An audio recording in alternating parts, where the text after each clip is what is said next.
Okay, hello. It is the Sabbath, and I'm doing something unusual, but hey, I love the new routine.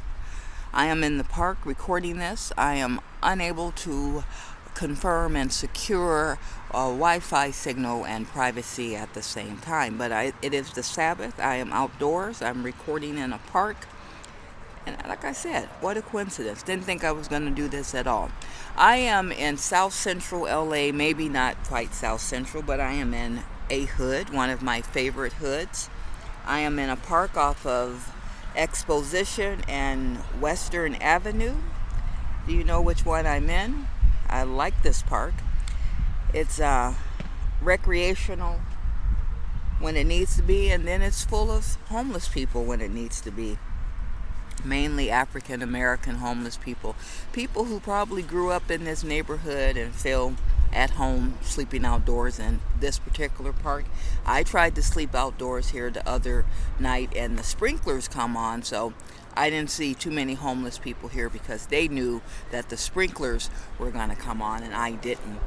On that note, I'm going to give you an update on my situation, and and the prayer for now is a prayer for divine intervention. Absolutely, let's call it divine intervention. And if you've been listening to the videos preceding this one, you know what that is, comparatively speaking. So, the situation that I've been praying for myself since January 16th, let me give you some more information. Maybe you'll be up to date by up to a 85%. That's a B. And then we're going to just talk about the whole thing in, let's say, 2 months from now. Okay? If I already said June 23rd, I might push it back to June 23rd, but I'm thinking I'm going to be able to tell you the absolute truth and nothing but the true story in just a couple months from now. But please give me till the first day of summer. So, abstractly, I am in Los Angeles. I wanted out of San Francisco County. Ask anybody. Ask my psychiatrist. Ask my mental health therapist. Ask my apartment manager. That's the joke, and it's always the truth. Those three entities knew that I wanted to. Well, not my apartment manager per se, but there's always a third party involved. This time it will be somebody that had to do with the apartment I was living in on the record. Okay? That means if we go to somebody's record, they will have written down that I wanted to leave San Francisco and that was going to be the goal for 2026. Well, my choice, it was just something about San Francisco. Let's not skip over that. Let's get to that right now. San Francisco is a place where I figured out years later can be described as a place where I feel spiritually malnourished and culturally deprived. That is how I describe San Francisco. Everybody doesn't feel that way about San Francisco. I promised that when I left her, I would leave saying positive things about her. I don't want anybody to think I hate her. She's a wonderful girl or boy. San Francisco, whatever, gender free in this case. San Francisco is a wonderful city. It has a lot to offer people. It's a beautiful city if you get out from downtown. There's nice people there. So I think they're nicer than the people in LA, possibly.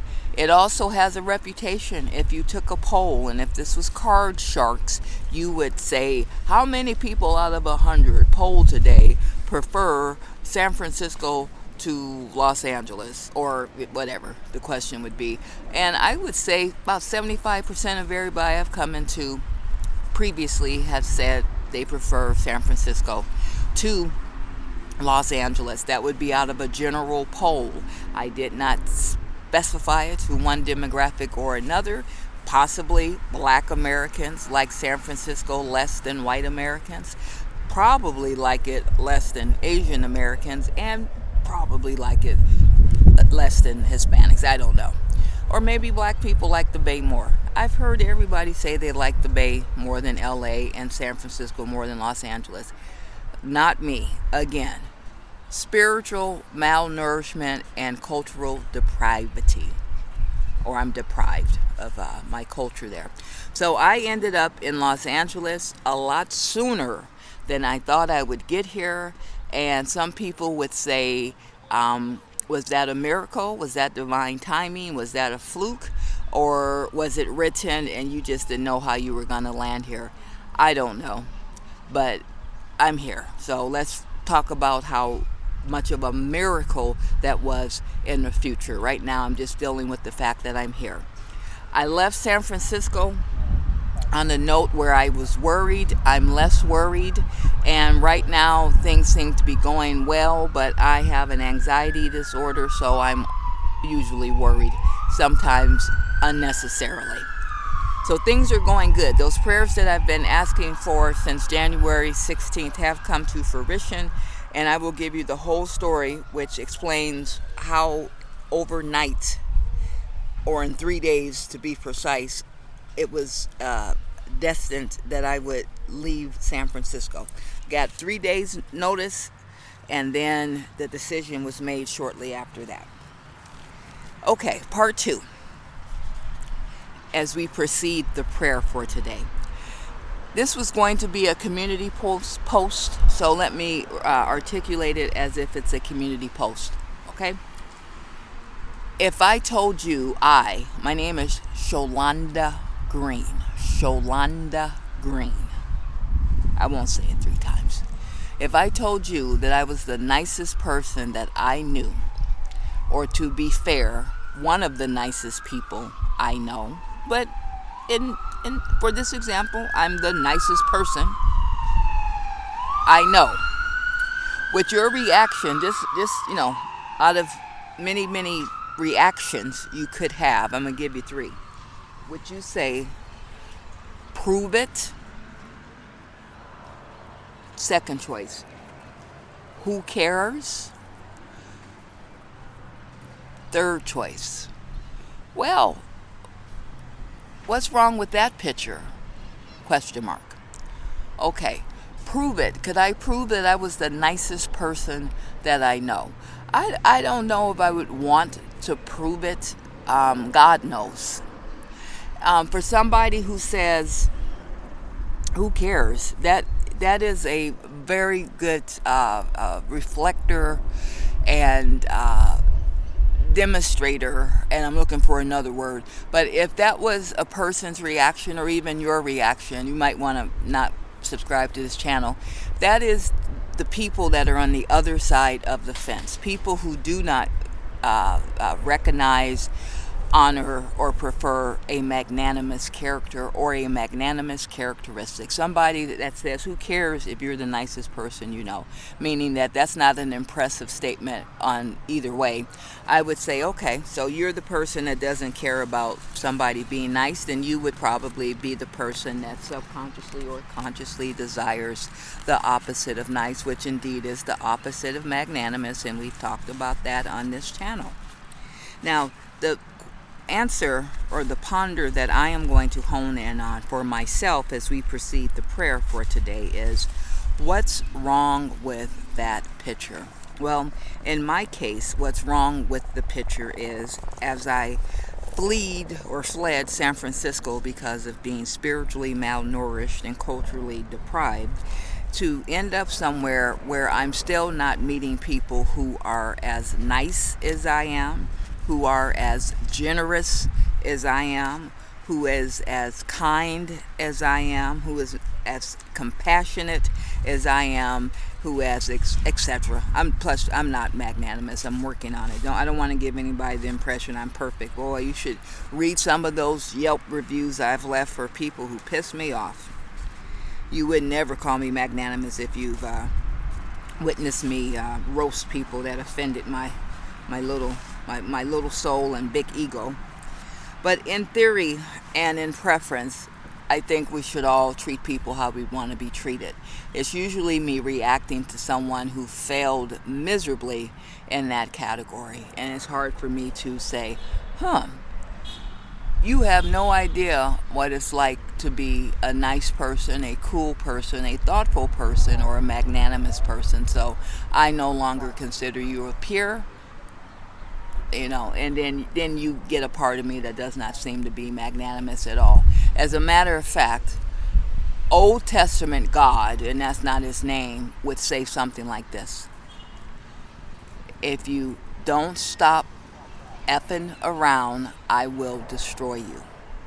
Now, that's what he said. I would articulate it a little bit different, but the point is that please do not identify yourself as a devil or a bad person and mess with me, because you are the type of people that I do not have respect for, because you are hell-bound.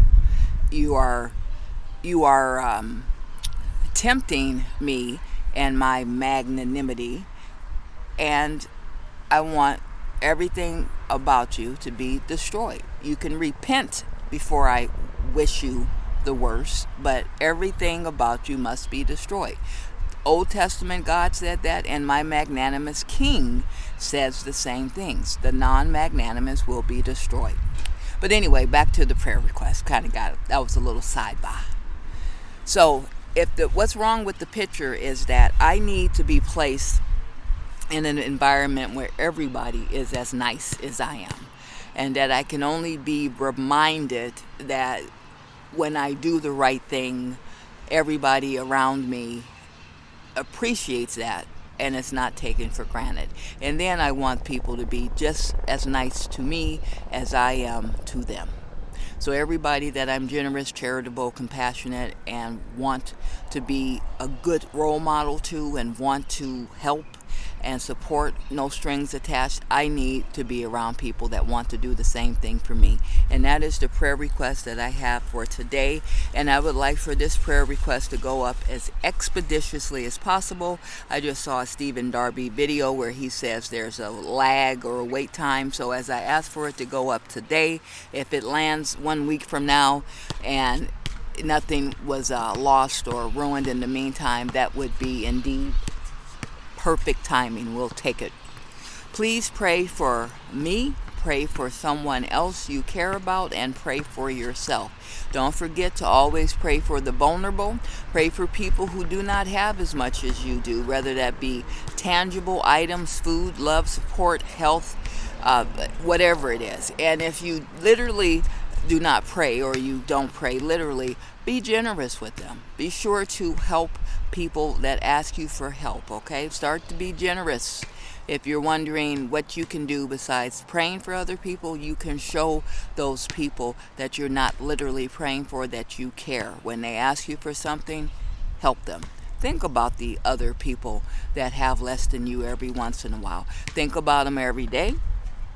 Think about them in the future. Dedicate your life to helping the less fortunate, and those who can help you will dedicate their life to helping you. Those that can help you are angels. Those that can help you are the people, strike that from the record, are the gods, and the God, the big one, who can save your life. Our magnanimous King will help you if he sees you helping others. Magnanimous Christ, my King, please get me into an environment where I am not a minority in spirit, not a minority in character. Get me to a place as expeditiously as possible that I am not a minority in my discipleship and in my spirituality, if at all possible. When you get me there, please don't let it be a shocking, traumatic, unexpected event that not like the one that took place on January 16, 2026, but please let it be a blessing that when I hear it, see it, or recognize it, I know that it's you saying, come on, you're prepared for these people. These are the people that you're equally yoked to. I am ready, because there's something wrong with a picture when Shalonda Green is the nicest person she knows in Los Angeles. Our Father, who art in heaven, hallowed be thy name. Thy kingdom come, thy will be done on earth as it is in heaven. Give us today our daily bread. Forgive us from our trespasses, as we forgive those who trespass against us. Lead us not into temptation, but deliver us from evil. For thine is the kingdom, the power and the glory forever and ever. Amen. Thank you for being here, and one day we'll see each other on screen, I hope. Thanks for subscribing, and please keep me in your prayers, and I'm thinking about you and praying for you as well.